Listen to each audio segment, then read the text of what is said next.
Assalamualaikum warahmatullahi wabarakatuh. Perkenalkan, namaku Siti Marhama dengan NIM A3512347 dari kelompok 12. Pada kesempatan kali ini, saya dan teman-teman akan membahas tentang budaya Afrika Selatan.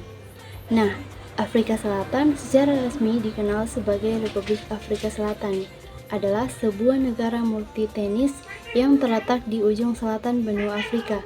Negara ini memiliki berbagai suku yang telah menghuni wilayahnya, seperti suku Khoi, San, Soha, dan Zulu. Afrika Selatan dibatasi oleh garis pantai sepanjang 2.798 km yang membentang di sepanjang Samudra Atlantik dan Hindia di sebelah selatan. Di sebelah utara berbatasan dengan Namibia, Botswana, dan Zimbabwe. Di sebelah timur dan timur laut berbatasan dengan Mozambik dan Eswatini. Afrika Selatan memiliki sejarah yang kaya dan kompleks. Negara ini dibentuk pada tanggal 31 Mei 1910 pada masa silam, dikencam karena dasar apartheidnya. Apartheid adalah kebijakan pemisahan ras yang dimulai setelah Perang Boer pada awal abad ke-20 Masehi. Nah, adapun sejarah dan keragaman etnis, yang pertama itu ada perkembangan sejarah Afrika Selatan.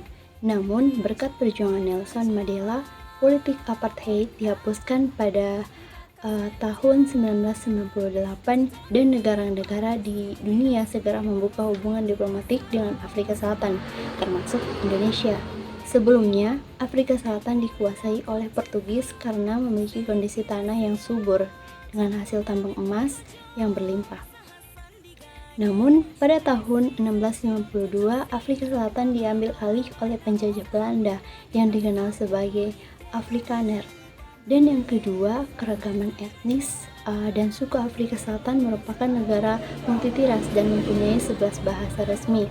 Negara ini terkenal sebagai penghasil berlian, emas, dan platinum yang utama di dunia.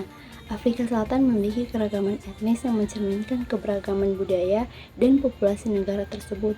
Berdasarkan sensus 2010, terdapat 5 etnis besar di Afrika Selatan, yaitu etnis kulit hitam 79,4%, kulit putih 9,2%, kulit berwarna 8,8%, dan etnis India atau Asia 2,6%. Nah, suku-suku yang mendiami wilayah ini antara lain suku Zulu, Soha, Sosa, Pasoto, Venda, Dele, dan lainnya. Perkenalkan, nama saya Dovia Husnawati dengan NIM A351234042. Pada kesempatan kali ini, saya akan membahas mengenai bahasa dan komunikasi. Pertama yaitu bahasa resmi. Bahasa Xhosa adalah salah satu dari 11 bahasa resmi yang digunakan di Afrika Selatan.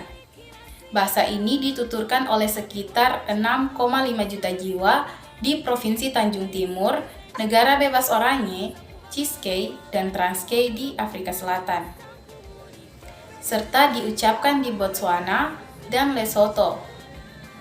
Bahasa Xhosa merupakan anggota rumpun bahasa Niger-Kongo dan berhubungan dekat dengan bahasa Zulu, Siswati, dan Dembele.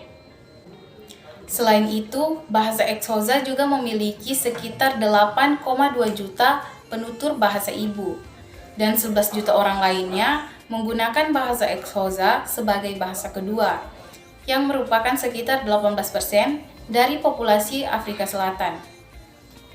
Dan yang kedua yaitu pentingnya bahasa dan identitas.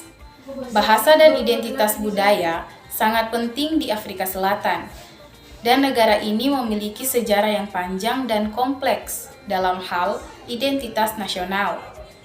Bahasa dan simbol-simbol budaya digunakan untuk menciptakan koneksi sosial di Afrika Selatan. Perkenalkan, nama saya Najwa dengan NIM A351235051.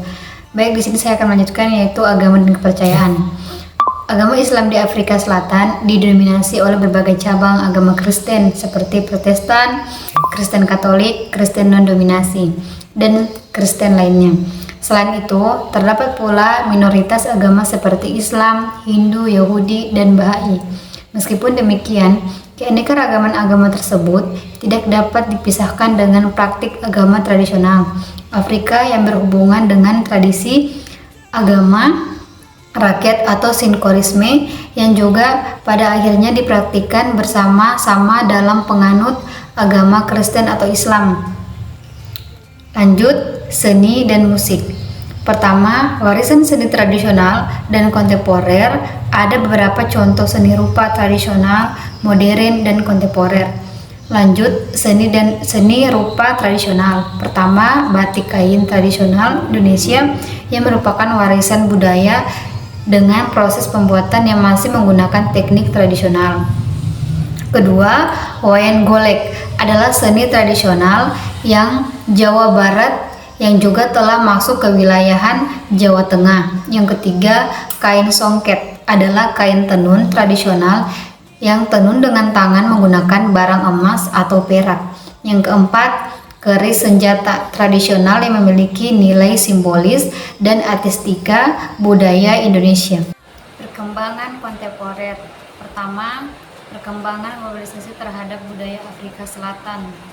Dampak ekonomi bergabung Afrika Selatan ke dalam kelompok BRICS, yaitu Brazil, Rusia, India, Cina, dan Afrika Selatan, telah membawa dampak terhadap pertumbuhan ekonomi negaranya. Hal ini terlihat dari peningkatan aktivitas perdagangan dan investasi dengan negara-negara anggota BRICS lainnya, yaitu pertama, kemiskinan dan ketimpahan perdagangan. Meskipun globalisasi membawa pertumbuhan ekonomi dan kebudayaan, hal ini hanya menguntungkan negara-negara dengan industri maju di Afrika Selatan. Kondisi yang sudah buruk semakin diperparah dengan globalisasi karena menciptakan kemiskinan dan ketimpangan. Pembangunan marginalisasi yang terjadi di negara-negara Afrika terjamin dalam bagian dan investasi asing.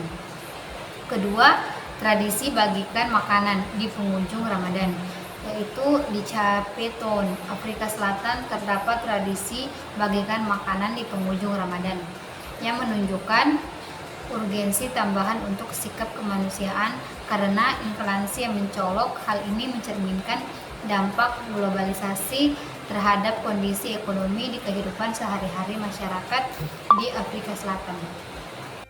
Perkenalkan, nama saya Gesya Karunia Bandule dengan NIM A351230001. Seni rupa kontemporer. Instalasi Yayoi Kusama. Seni kontemporer yang mengeksplorasi ide-ide baru melalui instalasi karya seni. Seni jalanan, Bansky. Seni kontemporer yang sering dipamerkan dalam ruang publik sebagai refleksi kritis terhadap zaman sekarang. Seni digital, Nam June Paik, menggunakan media digital dalam karya seni kontemporer.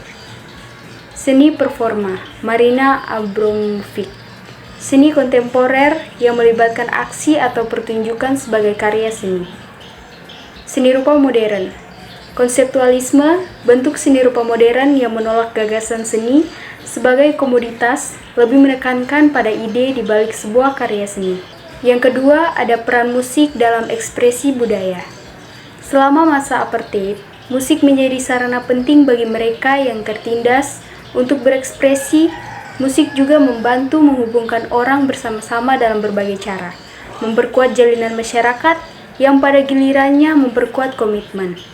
Musik tradisional Afrika Selatan seperti jazz, rock, dan blues memiliki akar yang dalam budaya Afrika dan eksistensi minoritas Afrika dalam arus utama kebudayaan dunia yang menjadikan pengetahuan tentang musik, khususnya Afrika Selatan, terbatas. Musik rakyat di Afrika Selatan bukan hanya hiburan semata, tetapi juga merupakan pernyataan identitas dan ekspresi spiritualitas.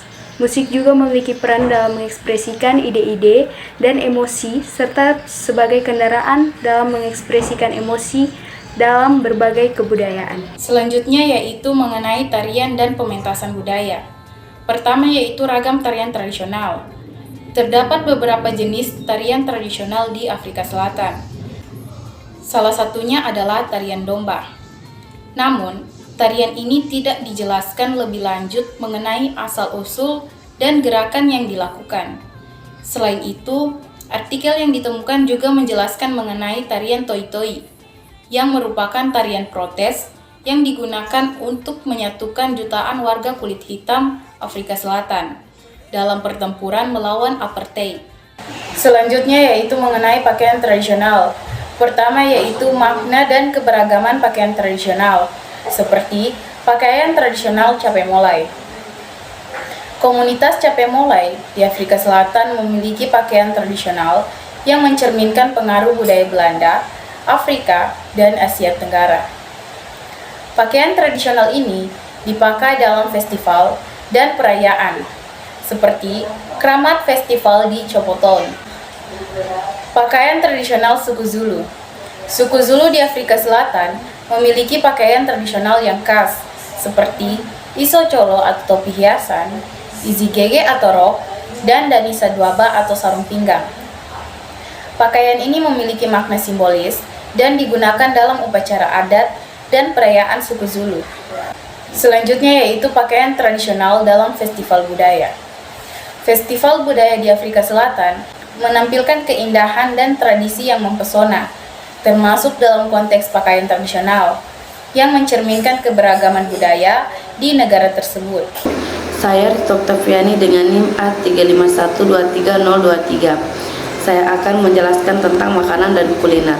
Yang pertama, hidangan khas dan pengaruh budaya pada masakan-masakan Afrika Selatan juga dikenal sebagai masakan pelangi, mencerminkan campuran dari banyak budaya termasuk masyarakat Afrika Selatan asli, Eropa, dan Asia. Beberapa hidangan khas Afrika Selatan yang mencerminkan pengaruh budaya yang beragam antara lain. Yang pertama, bani chow. Makanan ini merupakan contoh dari pengaruh budaya India di Afrika Selatan. Bani chow adalah roti berlubang yang diisi dengan kari pedas, merupakan hidangan yang dibuat oleh komunitas imigran di Afrika Selatan. Yang kedua, fulquik and mince. Fulquik adalah roti goreng khas Afrika Selatan yang diberi isi berupa daging cincang, mencerminkan pengaruh budaya Eropa. Yang terakhir, sausaties. Hidangan ini merupakan versi Afrika Selatan dari kebab yang mencerminkan pengaruh budaya Belanda. Yang kedua, tradisi makanan dalam perayaan. Tradisi makanan dalam perayaan di Afrika Selatan mencerminkan keberagaman budaya dan adat istiadat yang unik. Beberapa tradisi makanan dan dalam perayaan di Afrika Selatan antara lain.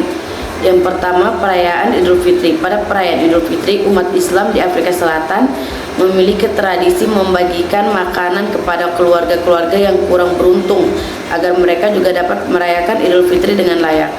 Yang kedua, tradisi Natal. Saat merayakan Natal, umat Afrika Selatan memiliki tradisi makan ulat mapane yang merupakan makanan khas Natal yang unik di Afrika Selatan. Selanjutnya, tantangan dan perubahan dalam budaya modern. Afrika Selatan menghadapi tantangan dan perubahan dalam budaya modern yang mencangkup berbagai aspek. Salah satu tantangan terbesarnya adalah pengaruh globalisasi dan modernisasi yang dapat mempengaruhi tata nilai-nilai budaya dalam masyarakat. Selain itu, perubahan sosial dan teknologi juga memberikan tantangan dan peluang yang signifikan dalam berbagai aspek kehidupan, termasuk dalam konteks dakwah.